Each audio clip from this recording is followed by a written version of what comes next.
I wanted to send a video. I'm going to try to make it sweet and short and sweet. This here is the purchase agreement. I didn't want to blindside you once you start getting documents. The documents will be all sent through Transaction Desk for your viewing and signatures.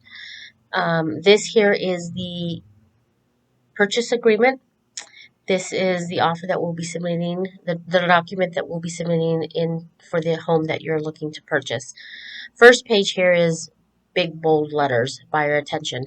You are entering into a legal binding agreement. So any documents that you sign are legal binding.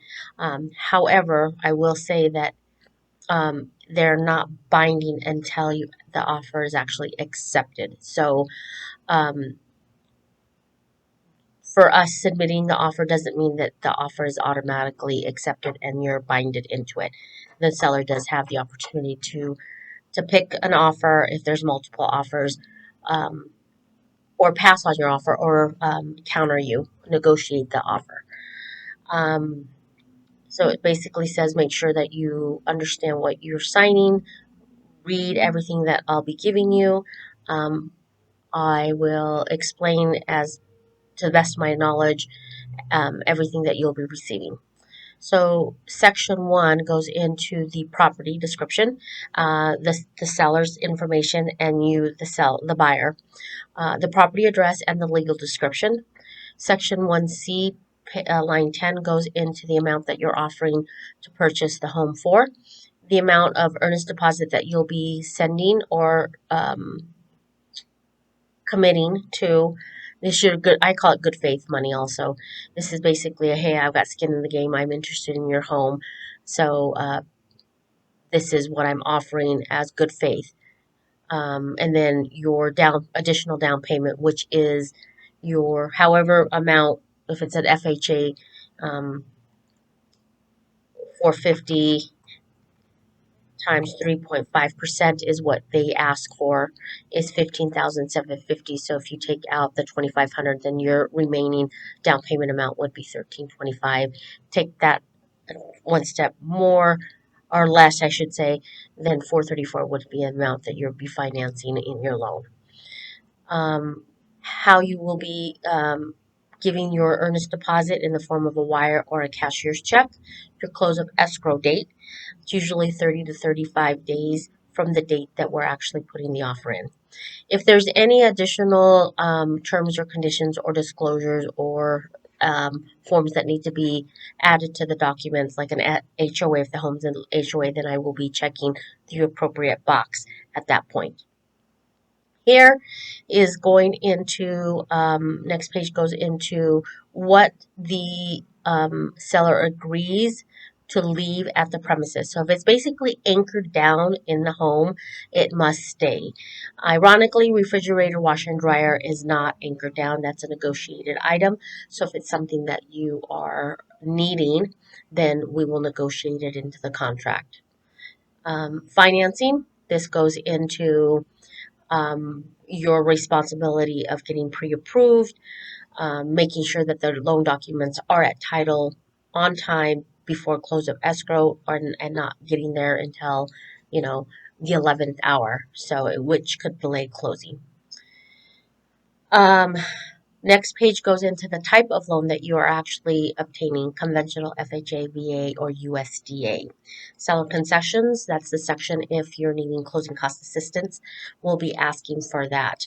I do want to say that further down here, it'll show for the appraisal cost. How I like to negotiate the offers is ask for the seller concessions that is needed, which will help also pay for the appraisal cost. And then further down, we can also ask to see if they'll pay for the home warranty. But I will include the whole dollar amount in the seller concession instead of having, seller concession of $5,000 here and then another $700 for the appraisal and another $700 for the home warranty. I like to bundle it all in one. Section 3 goes into the title company. you as a buyer have the opportunity to pick the title company. I use Carolyn Lee with First Integrity Title. She's been an escrow officer for 25 plus years, so she's very vetted. And if there's a problem, she usually can navigate and figure out a solution for it. So if you have somebody else in mind, please let me know. I'll be happy to use whoever you'd like. So title company, that'll go with the title company, and then it'll go into vesting and whatnot. But that will come later on the line. The title company will go into that information with you. Disclosures.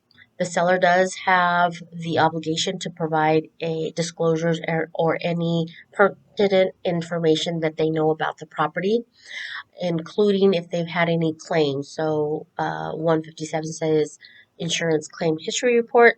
The insurance company does keep a record of any claims that might have been on the home. So those two forms will come to us or for your viewing once the property, they've accepted the agreement or the offer, and they'll provide that to us within 3 days after contract acceptance. Lead-based paint, if the home has lead-based paint, that's another disclosure that would need to be given as well. Warranties. The home is not a new home, so they do not come with home warranties. However, um, you do have an opportunity to buy a home 1 year home warranty. You can actually buy it for more than 1 year, but typically it's 1 year up front, and then you can renew it after that. So even if the seller says, hey, the house is in great condition, I guarantee it, it's a verbal, it might be an exaggeration. We do not want to take that at word. It needs to be in writing. Due diligence, you have 10 days to do any and all home inspections or investigating anything that you feel pertinent or um, necessary to make a good decision on buying this house. Um, this is your time to do it. You have 10 days to do any and all. If that's the school district, how far the distance to your work is, anything, this is where you have it. So your due diligence is your inspection period. That includes finding out if the square footage is correct, if there's any termites, if it's in a flood zone, if it's connected to the sewer. I will tell you thumb rule is if it is connected with city services, it's connected to a sewer. And there are certain areas in Phoenix, older Phoenix, like the district, downtown historic district. Some of those homes still are actually on septic tanks, ironically. Um, Swimming pool inspection notice. Once you do your inspection notice, you'll have the opportunity to fire back to the seller saying, hey, I disapprove these items. But once we get to that point, I will remind you and go through that process with you once again. Here is where I was talking about the home warranty, where you have the opportunity to ask for the buyer, or I'm sorry, the seller to purchase a home warranty for you for 1 year.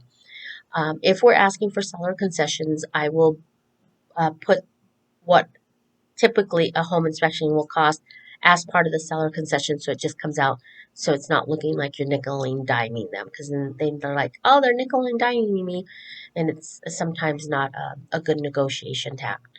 If you're not asking for closing costs, then yes, I will say, hey, that's the least they could do is put a warranty on the house for 1 year, and I will check the seller to purchase that.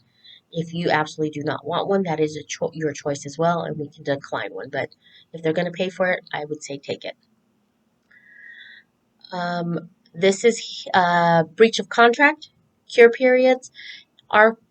You are entering in a legal binding contract once the offer is accepted. So it's very important that you respond or move forward in a timely manner, because if not, you could be forfeiting your earnest deposit.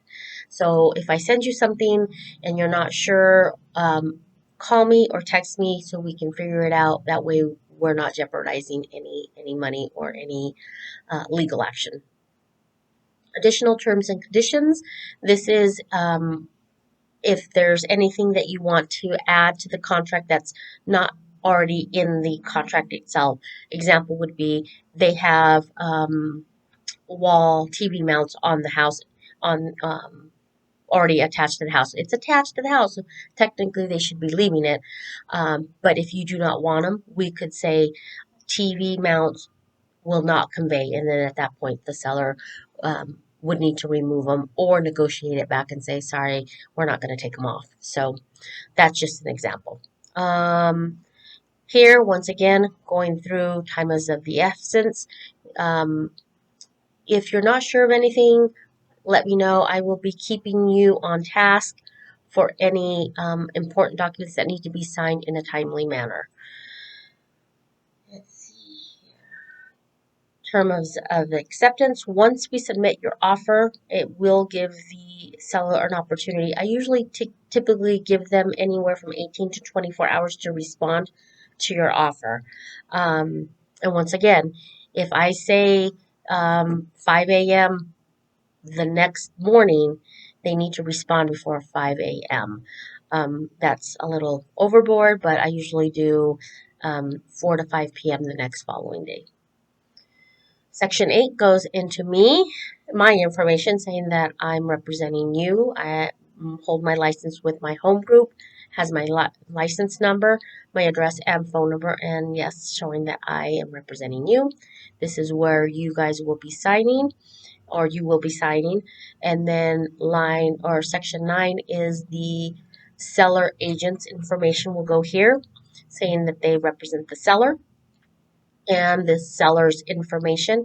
If they do send a counter, or how else I would say they're negotiating back with us, then this box will be checked along with their signature, and then a counter would be added. So that, in a nutshell, I tried to do it as quickly as possible. It's a lot of information.